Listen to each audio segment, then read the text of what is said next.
Hello and welcome to Dear Diaries, Her Story, where we explore extraordinary journeys of Christian women touched by the Most High.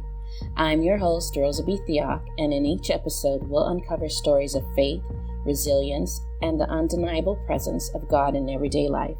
Whether you're tuning in for inspiration, guidance, or simply to share these moments of grace, you're in the right place. So let's open these diaries together and see where faith leads us today. Dear Diaries, my name is Gianna, and this is my story.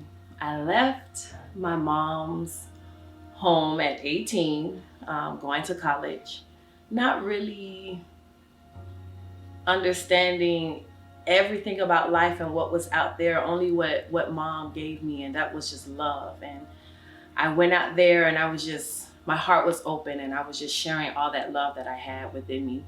And sometimes at that time, I didn't have the understanding on like how to guard my heart. There was an innocence to it.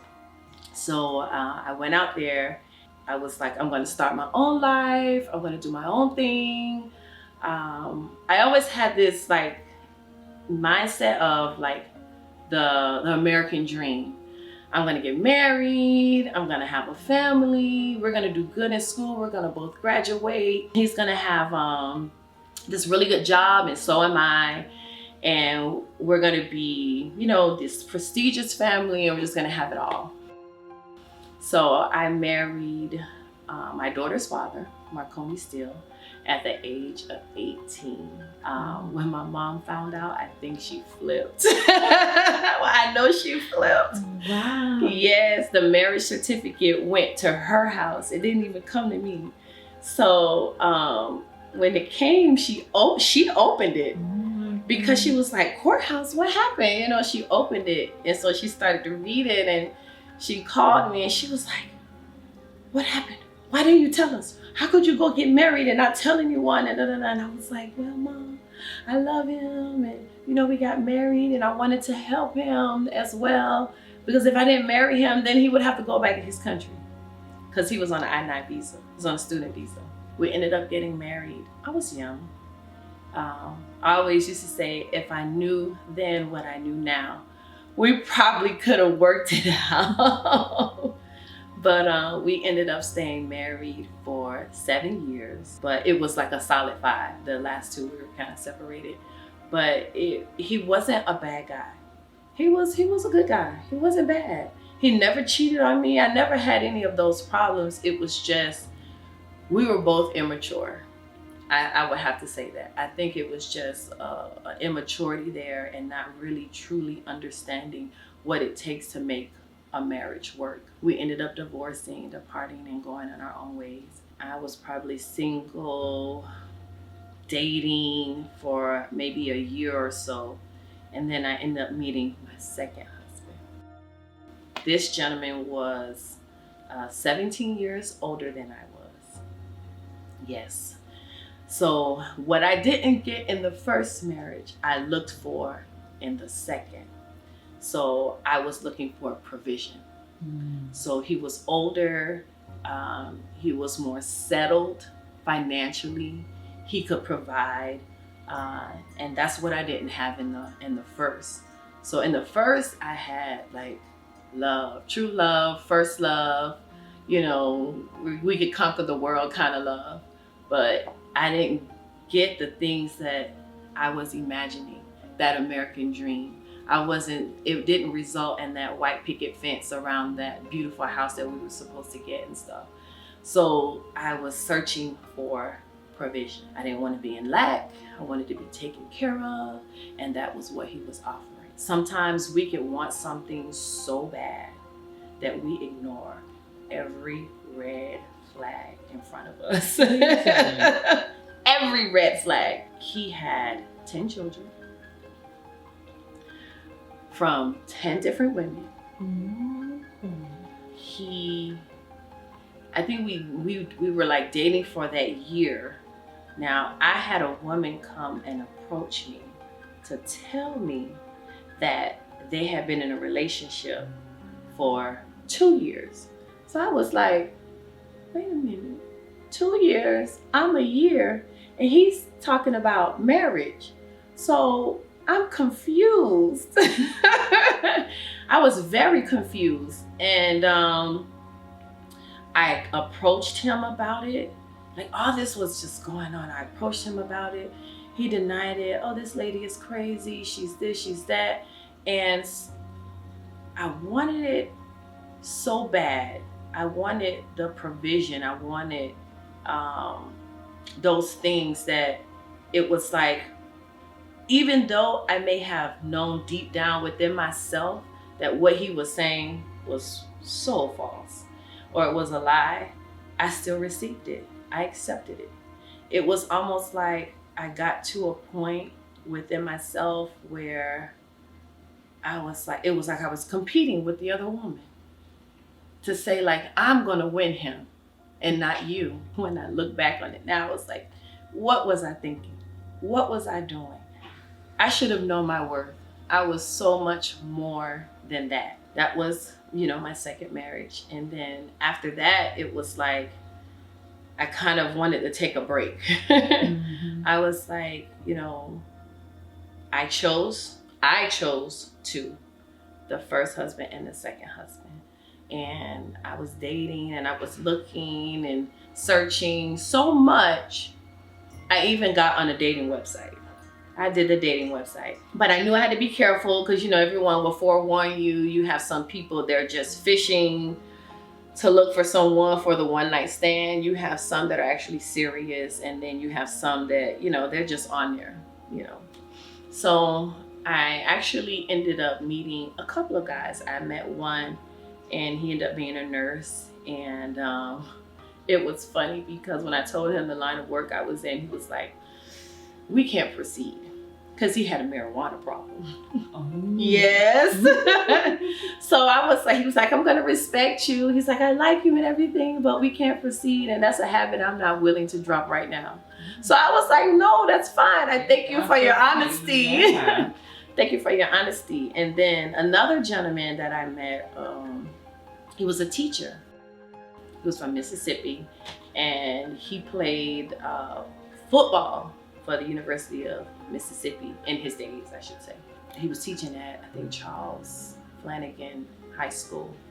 And I met him and we kind of kicked it off, I was like, oh, he's tall. Now this was more of the physical appeal now. I was like, oh, he's tall and da-da-da-da. And I was like, well, it fell with the love. It fell with the one that was a provider. Maybe my standards are too high. Let me lower them. So, and I was like, okay, he has a good job. He has a good background. He seems okay. So when I met him, he did explain to me, he was like, I just had a baby. And I was like, you just had a baby? Why are you on a dating website, And then he started to tell me that him and the mom weren't together, but, they still have a baby. So that's one of those, that's a red flag. It's a red flag. But, I was like, who am I to judge? And so we would go out a couple of times. And I remember, I think a month into dating, he actually asked me if he could borrow money because he had to do, I think it was something for an interview and he needed to get a tie and a shirt. I think we were like a month or so in. And it didn't even dawn on me at that time, like, he asking you for money and you guys are a month in.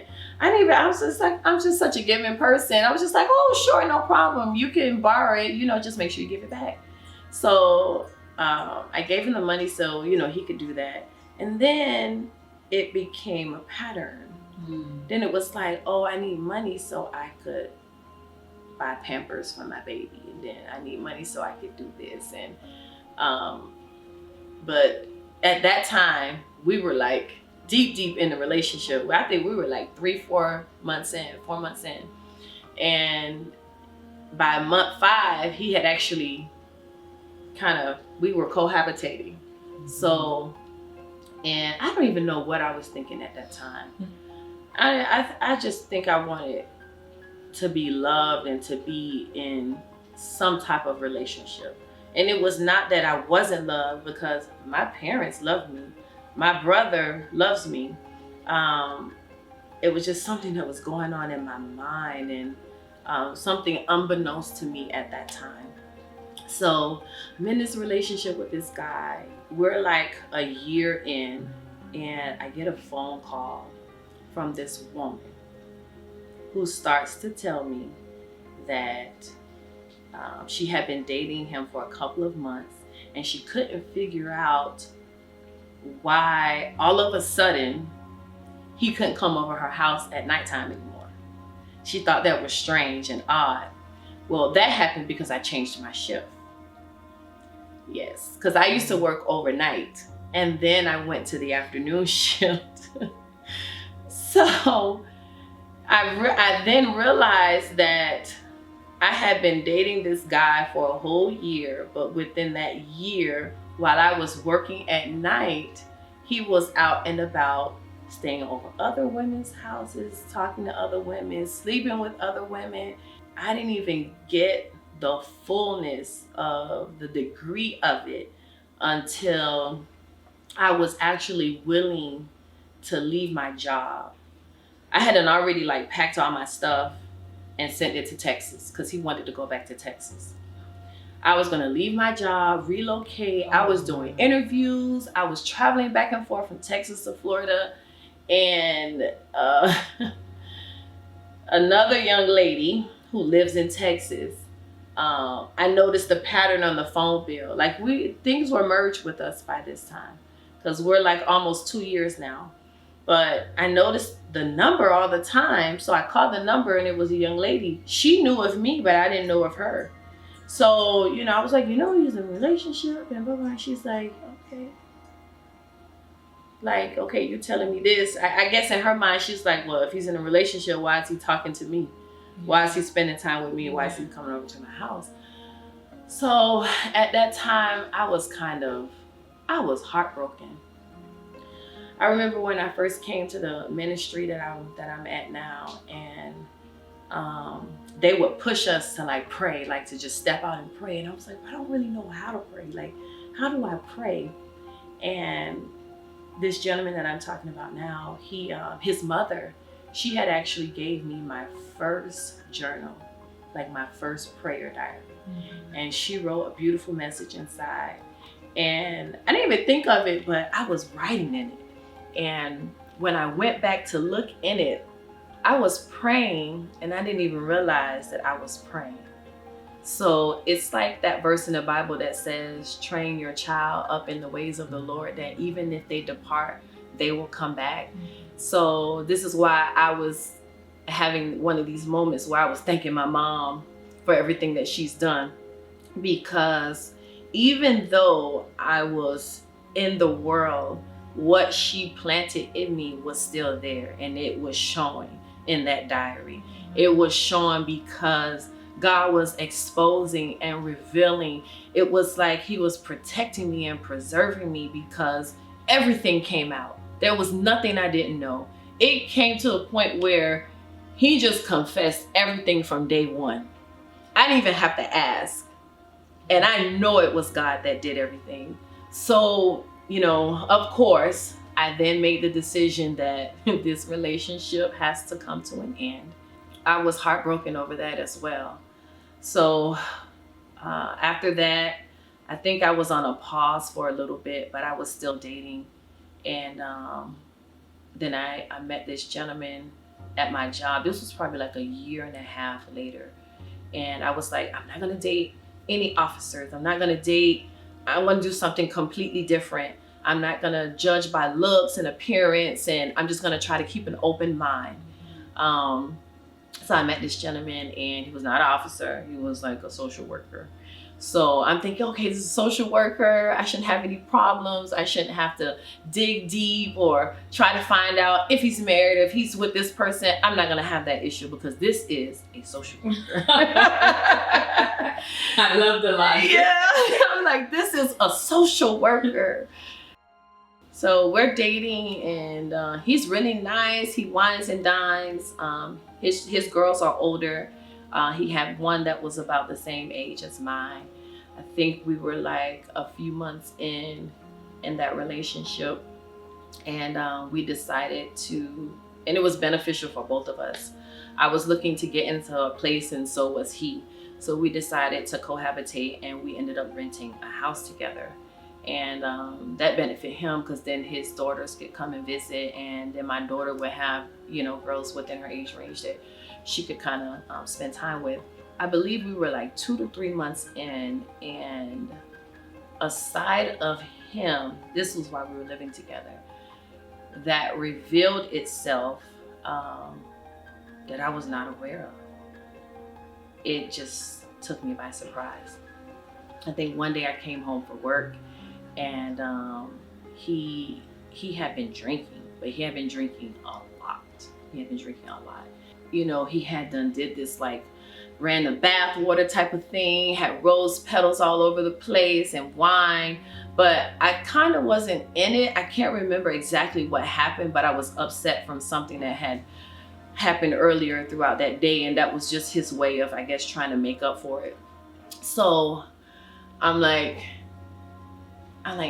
didn't speak to him. I just went straight upstairs. Went upstairs, I closed the room door. So the bath water and all that stuff that he ran for me, he went and got in the tub, and he laid in the tub, and he took a bath, even if it was just for 5 minutes. And then it was like he was saying, well, I'm not gonna give it to you anyways, I'll use it. And he drank the bottle of wine, or the champagne, I should say. And I was like, this man is really crazy. As I was laying in the bed, I realized I needed to run to the bank to make a deposit. So I left the house. I was in like a little house dress, but I knew I wasn't gonna get out of the car. I was gonna go drive through. So I left the house, and I went to the bank. But when I was leaving, he asked me where was I going, but I never answered him. I just left. And then he called me, and I answered, but then I hung up.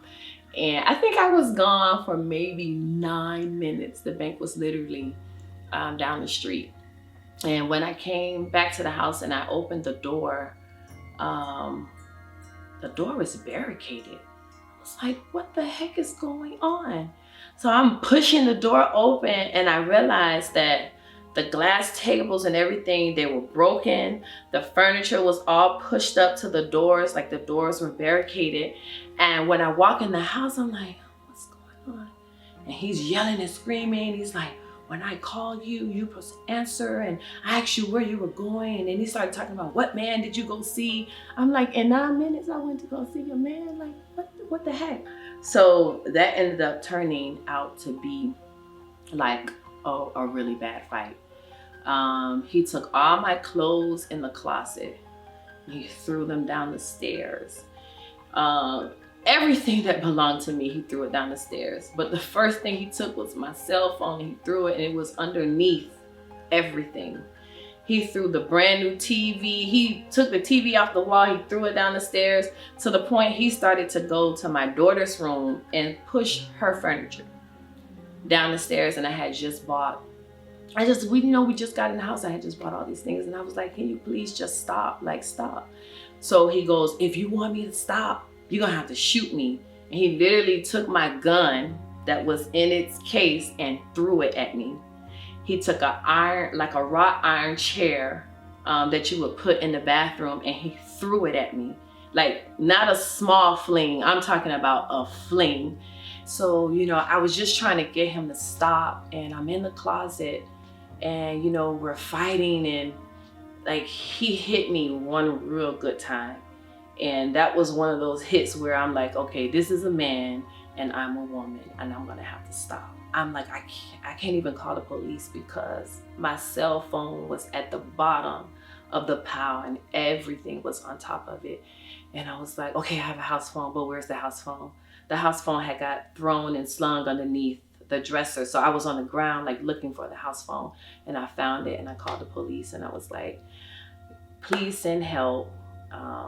He's hit me, and I got blood, like I had blood running from my nose and stuff. So the police came, and I didn't press charges because of, where I worked, and then that would lead to a whole nother thing. I would have to do a report. That report would have to go to work, and work would have to investigate, and it would have been a whole complete mess. So I ended up calling the sergeant of mine, and he was explaining to me how I should handle myself, and that's what I did. But the police asked him to leave and then to come back later. So he left.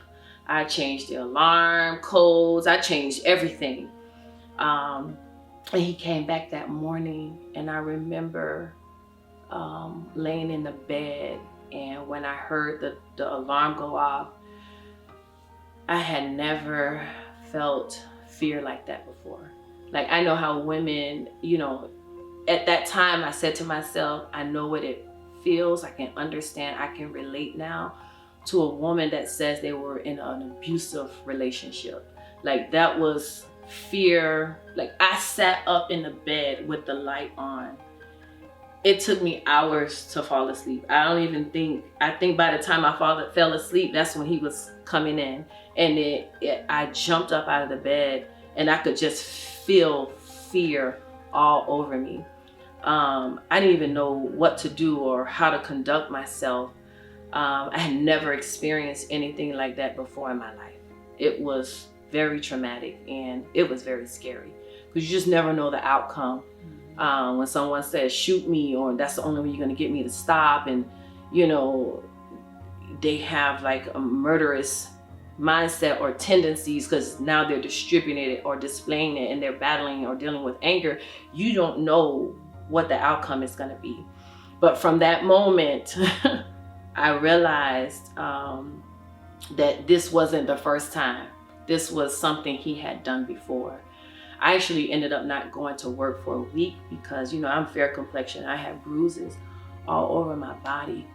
And I remember that day when he came back that morning. Like, I did come downstairs.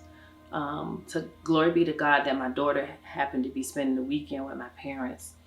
And he came to approach me. And I happened to be like trying to fix myself something to eat, and I had a knife in my hand. I don't even know what crossed my mind, but as he walked to me, I turned around and I swung the knife.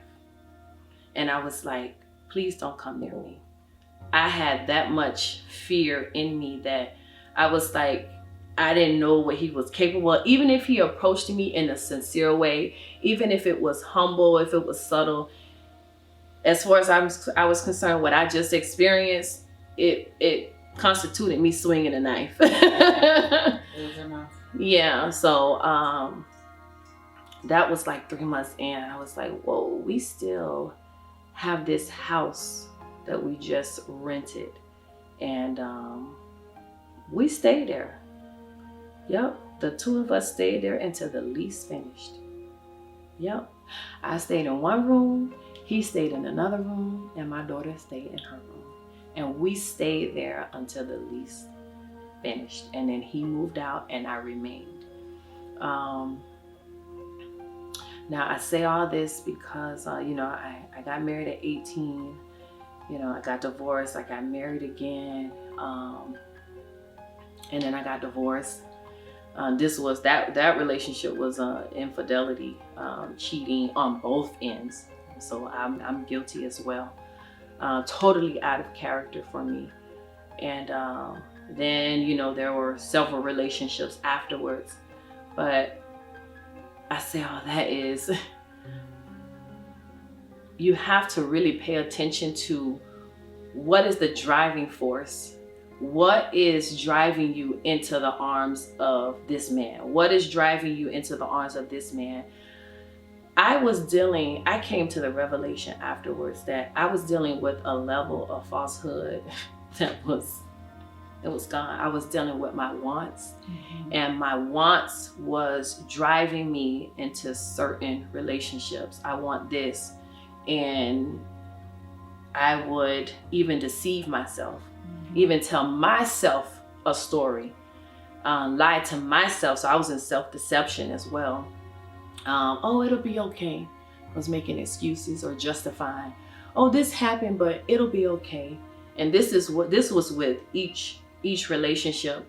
And I noticed that with each relationship, it was the same kind of man, but it was a different man, and it got worse each time. Thanks for joining us on this episode of Dear Diaries, Her Story. Today's journey through faith and life's challenges is just one of many we'll explore together. If you've been inspired or touched by the story shared here, please consider subscribing, leaving a review, or sharing this podcast with someone you might know who needs a reminder of God's presence in their life. Remember, every story has the power to inspire, and yours could be next. Keep walking in faith, and until next time, this is Rosa B. Theoc reminding you to live your faith and share your story.